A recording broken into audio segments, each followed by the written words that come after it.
ओम नमो भगवते वासुदेवाय। गरुड़ पुराण के 5वें अध्याय में भगवान नारायण अनेक योनियों और विविध रोगों की प्राप्ति किस प्रकार होती है उसका वर्णन करते हैं। गरुड़ जी ने भगवान नारायण से कहा, हे केशव, जिस जिस पाप से जो जो चिन्ह प्राप्त होते हैं और जिन जिन योनियों में जीव जाते हैं, आप मुझे वह बतलाइए। श्री भगवान ने कहा, नरक से आए हुए पापी जिन पापों के द्वारा जिस योनि में जाते हैं और जिस पाप से जो चिन्ह होता है वह मुझसे सुनो। ब्रह्म हत्यारा क्षय रोगी होता है, गाय की हत्या करने वाला मूर्ख और कुबड़ा होता है, कन्या की हत्या करने वाला कोढ़ी होता है, और ये तीनों पापी चांडाल योनि प्राप्त करते हैं। स्त्री की हत्या करने वाला तथा गर्भपात कराने वाला भिल्ल होकर रोगी होता है, पर स्त्री गमन करने वाला नपुंसक और गुरु पत्नी के साथ व्यभिचार करने वाला चर्म रोगी होता है।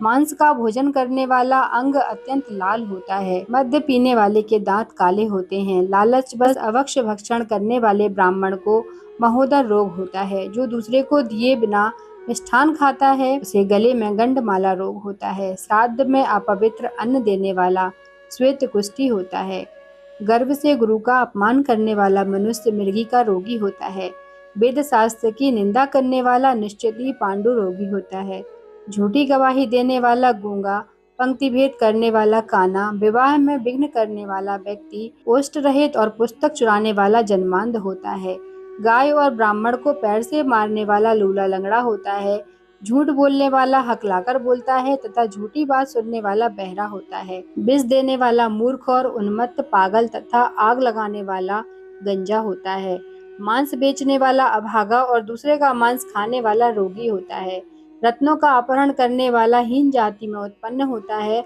सोना चुराने वाला नख रोगी और अन्य धातुओं को चुराने वाला निर्धन होता है, अन्न चुराने वाला चूहा और धान चुराने वाला टिड्डी होता है, जल की चोरी करने वाला चातक और विष का व्यवहार करने वाला वृश्चिक बिच्छू होता है, शाक पात चुराने वाला मयूर होता है, शुभ गंध वाली वस्तुओं को चुराने वाला छुछुंदरी होता है, मधु चुराने वाला डांस, मांस चुराने वाला गीद और नमक चुराने वाला चींटी होता है, तांबूल फल तथा पुष्प आदि की चोरी करने वाला वन में बंदर होता है, जूता घास तथा कपास को चुराने वाला भेड़ियों में उत्पन्न होता है, जो क्रूर कर्मों से आजीविका चलाने वाला है, मार्ग में यात्रियों को लूटता है, और जो आखेट का व्यसन रखने वाला है वह कसाई के घर बकरा होता है, विष पीकर मरने वाला पर्वत पर काला नाग होता है, जिसका स्वभाव अमर्यादित है, वह निर्जन वन में हाथी होता है, बलि वैश्व देव न करने वाला तथा सब कुछ खा लेने वाले द्विज ब्राह्मण क्षत्रिय वैश्य और बिना परीक्षण किए भोजन कर लेने वाले व्यक्ति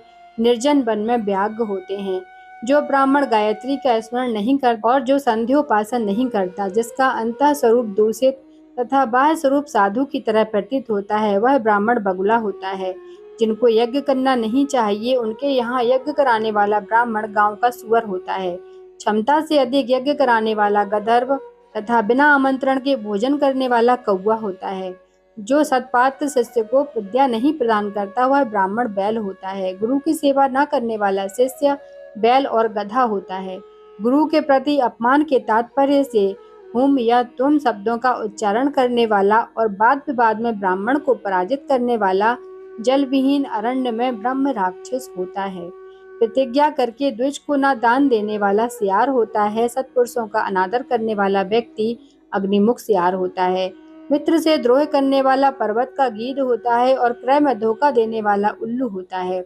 वर्णाश्रम की निंदा करने वाला वन में कपोत होता है, आशा को तोड़ने वाला और स्नेह को नष्ट करने वाला द्वेष बस स्त्री का परित्याग कर देने वाला बहुत काल तक चकोर होता है, माता पिता गुरु से द्वेष करने वाला तथा बहन और भाई से शत्रुता करने वाला हजारों जन्म तक गर्भ में या योनियों में नष्ट होता रहता है, सास ससुर को अपशब्द कहने वाली स्त्री तथा नित्य कलह करने वाली स्त्री जलजौंक होती है और पति की भर्त्सना करने वाली नारी जूह होती है, अपने पति का परित्याग करके पर पुरुष का सेवन करने वाली स्त्री चमगीदड़ी, छिपकली अथवा दो मुंह वाली सर्पणी होती है, सगोत्र की स्त्री के साथ संबंध बनाकर अपने गोत्र को विनष्ट करने वाला तरक्ष, लकड़बग्घा और सल्वक शाही होकर ऋषियों में जन्म लेता है, तापसी के साथ व्यभिचार करने वाला कामी पुरुष मरु प्रदेश में पिशाच होता है और अप्राप्य यौवन से संबंध करने वाला वन में अजगर होता है, गुरु पत्नी के साथ गमन की इच्छा रखने वाला मनुष्य गिरगिट होता है राजपत्नी के साथ गमन करने वाला ऊंट तथा मित्र की पत्नी के साथ गमन करने वाला गधा होता है। गुदागमन करने वाला विष्टाभोगी सुअर तथा शूद्रगामी बैल होता है। जो महाकामी होता है वह काम लंपट घोड़ा होता है। किसी के मरण शौच में एकादशाह तक भोजन करने वाला कुत्ता होता है।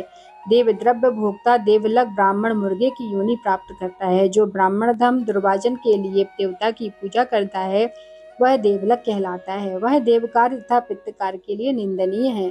महापातक से प्राप्त अत्यंत घोर एवं दारुण नरकों का भोग प्राप्त करके महापातकी व्यक्ति कर्म के क्षय होने पर पुनः इस मृत्यु लोक में जन्म लेते हैं। ब्रह्म हत्या गधा ऊंट और महिषी की योनि प्राप्त करता है तथा सुरापान करने वाले भेड़िए कुत्ता एवं सियार की योनि में जाते हैं। स्वर्ण चुराने वाला कृमि कीट तथा पतंग की योनि प्राप्त करता है। गुरु पत्नी के साथ गमन करने वाला तृण गुल्म तथा लता होता है।